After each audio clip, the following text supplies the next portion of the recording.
Mr. Hans Goetti joins us now. He's the Chief Investment Officer of Asia Finaport. Mr. Goetti, thanks for joining us. Do you still believe that Europe is a threat to Asian markets? And how much of the potential bad news is already priced in the current rally? Well, a lot of bad news is priced into Asian markets today. I mean, Europe makes the headlines almost every day, but it's becoming old news. Markets are getting used to it.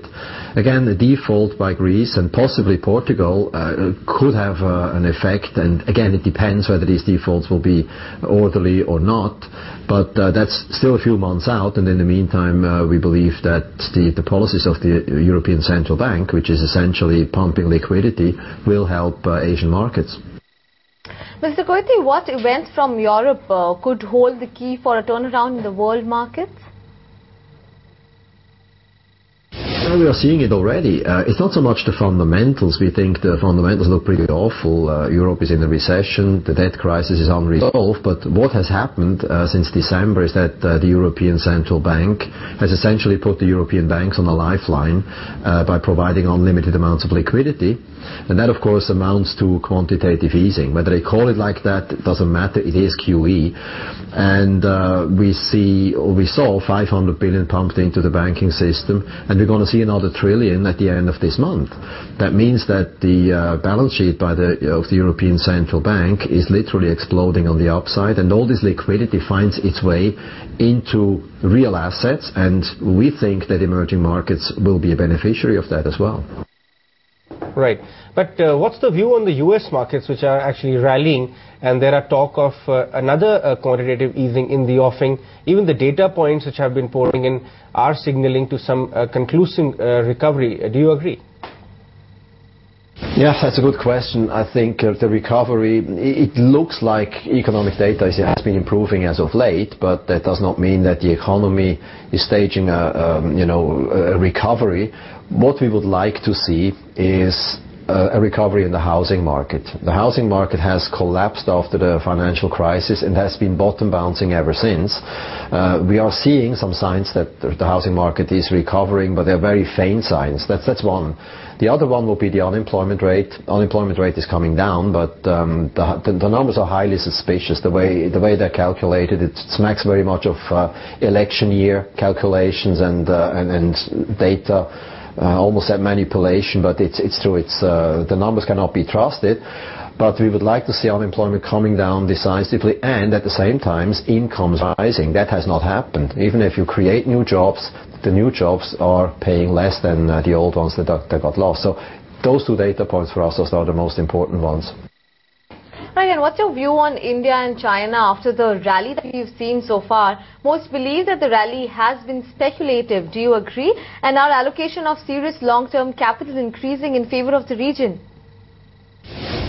Well, to take the second part of the question first, we think that QE by the Fed, the ECB, and the Bank of England, and possibly other central banks, will lead to capital inflows into emerging markets, into Asia especially. And we think we're quite upbeat on the regional markets for that reason.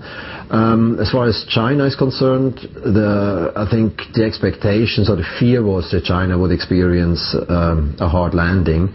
We don't believe that will be the case, because China has a lot of leeway on the fiscal side to avert a hard landing, so that's not going to happen this year. And India, although growth rates are coming down, we think India has such low valuations and sentiment is so low for Indian markets, and at the same time you have this wall of liquidity out there which could flow into the region. So we're also rather bullish on India. That's correct, Mr. Goetti, but the Indian government has actually revised the growth in the GDP to sub 7%. Does that worry you? No, because it's a look into the rear mirror. 7% or 6.5% even is priced into today's stock prices. You look at valuations. Valuations are very low compared with its own history, and the earnings outlook to us looks okay. So we could see some upside potential in the Indian market. So in that sense, no, it doesn't worry us. And how much more appreciation in emerging market currencies do you expect in the emerging market versus domestic market trade? What return expectations are you working with?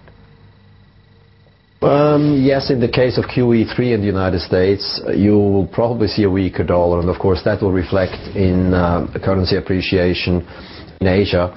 I cannot give you a hard number, but in general, when the dollar is weak and Asian currencies appreciate, that's usually good for Asian equity markets as well.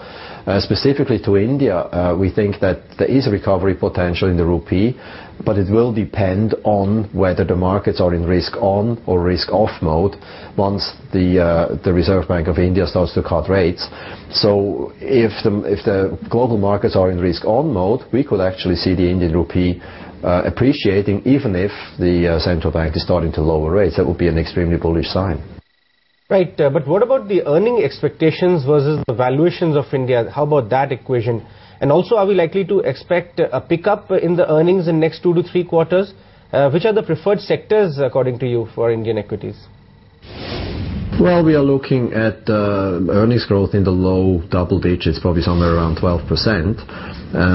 If you take 14 times PE multiple, you probably get a target in the Sensex of about 19,000. You could argue PE ratios to be at 15, which is closer to the long-term average. Then we see a target somewhere around 20,000 by the end of the year. As far as sectors are concerned, it all depends on whether the easing cycle starts, that the Reserve Bank can actually start lowering interest rates, and if that's the case, and if inflation comes down, the banking sector, financials will do well, should outperform.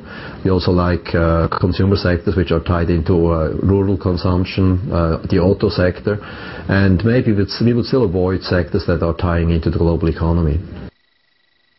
Thanks a lot for that, Mr. Goetti.